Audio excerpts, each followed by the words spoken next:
Buongiorno tutti. Welcome back to Florence. I'm standing in front of the Basilica di San Lorenzo. We in English would say that Saint Lawrence or Saint Laurent in French. And you can see it's a quaint looking, nice little building. But it's a great example of what I keep talking about with Italy and how they reuse stuff, right? I was coming up with a 3R kind of system where they revere, reuse, and then rebuild. And that's kind of what they do with everything around here, which is great. Like we talked about the Palazzo Vecchio and how it's the basically the city hall. When I was in Palermo, all of those buildings were still being used by the local governments, which is really, really cool. And of course, you have St. Lorenzo here, which was, they're not really sure which is the oldest church in Florence. There's so many of them. But this one certainly suggests that it could be. It was built in 393, which is pretty old. And of course, just as they do with everything, once it gets to a certain age and it starts to collapse, they rebuild or they improve on it, right? Until something gets to the point where it can be revered, and then they make sure that they hold on to it as long as possible. But even then, they're still reusing it, and worst case scenario, they rebuild. The Duomo, for example, right, was originally a small chapel, and then they rebuilt it. And in fact, this was St. Lorenzo was the official church of Florence for a period when it was open, but then it went over to where the Duomo is, and they called it at the time Santa Rapata, which of course is they're still excavating that at the bottom of the dome. Or I keep saying dome, I mean Duomo. But this church was built, and you can see it's kind of quaint and not really all that fancy on the outside, but I'll show you some pictures of what it looks like on the inside. It's quite neat.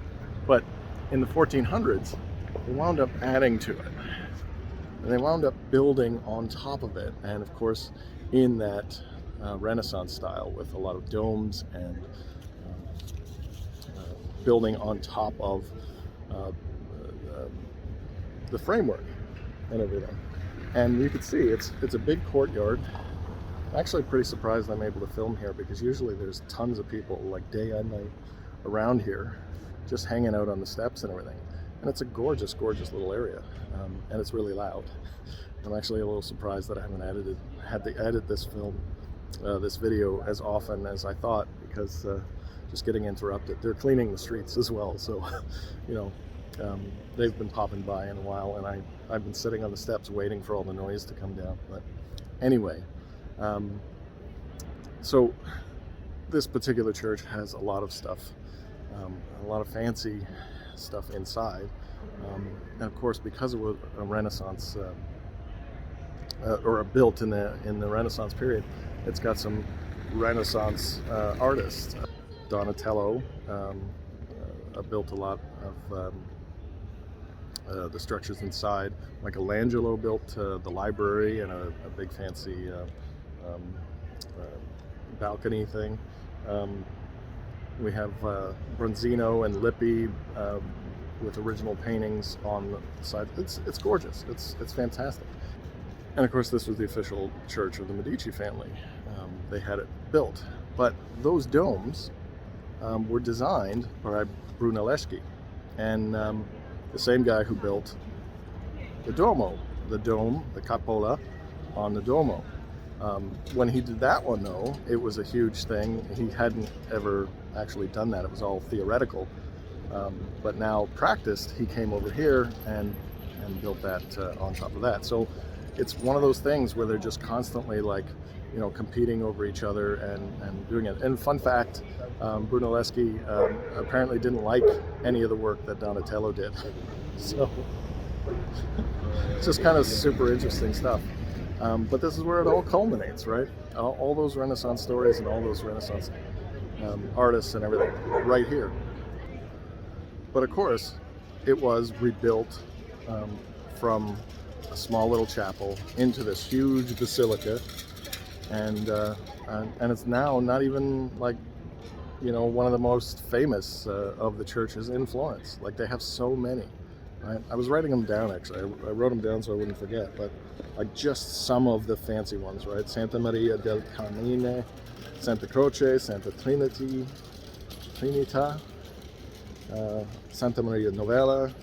That's the big one over there that I still have yet to go to, and San Miniato del Monte, right? That's the big one on the hill that my sister and I went to. And I mean, and of course the Duomo, right?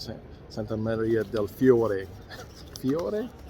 So my Italian's not, it's getting better, but it's not very quick.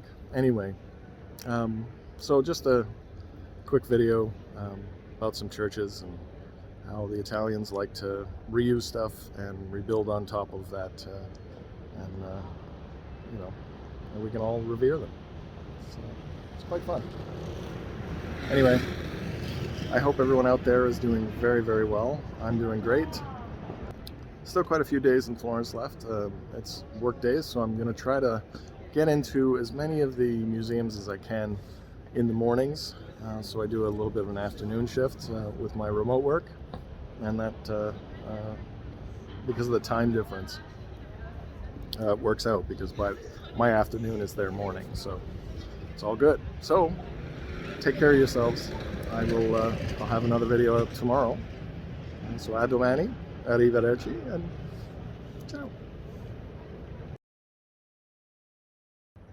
Oh, and incidentally, it is officially 0 degrees.